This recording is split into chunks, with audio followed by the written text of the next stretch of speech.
Friends, good morning. మీరు చూస్తున్నారు కదా, ఈ వాల్ చెమ్మ వచ్చేసింది. దీన్ని సీపేజ్ అంటారు. ఇలా వచ్చినప్పుడు మనం ఎలాంటి జాగ్రత్తలు తీసుకోవాలి, ఎటువంటి కెమికల్ వేయాలనే దాని గురించి ఈ వీడియోలో నేను మీకు క్లియర్గా వివరిస్తాను. ఫస్ట్ అయితే వర్క్ స్టార్ట్ చేసేద్దాం.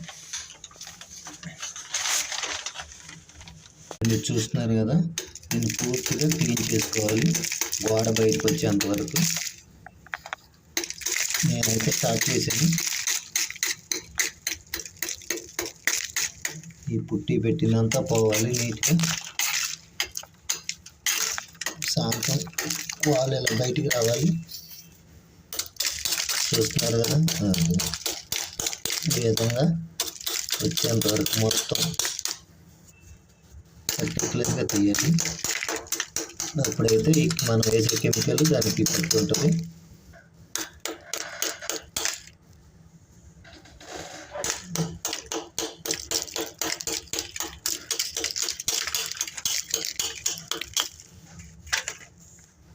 చూస్తున్నారు కదా, ఇగో ఈ విధంగా మొత్తం క్లీన్ చేసుకోవాలి. చిప్పింగ్ చేసుకున్నట్టయితే అలా గోడ బయటకు వచ్చేంత వరకు చేయాలి. అలా చేసిన తర్వాత అప్పుడు ఒక కోటింగ్ కెమికల్ అప్లై చేసుకోవాలి.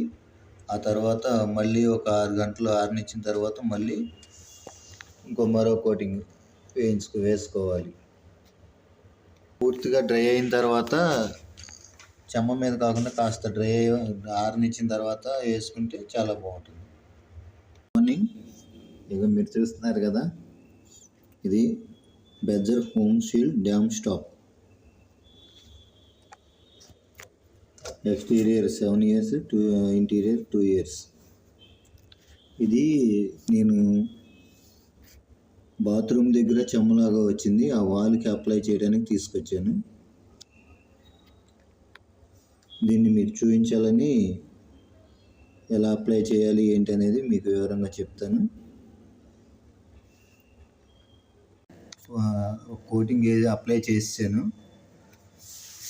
నిన్న. మనం మీకు చూపించిన విధంగా స్క్రాప్ చేసిన వాల్కి ఈ విధంగా అప్లై చేశాను. ఇది కనీసం 5 నుంచి 6 గంటలు డ్రై అయితే బాగా సెట్ అయిపోతుంది. ఇక చూస్తున్నారు కదా, ఒక కోటింగ్ అప్లై చేశాను. రెండో కోటింగ్ కూడా అప్లై చేస్తే అప్పుడు ఇది బాగా పనిచేస్తుంది. Thank you friends.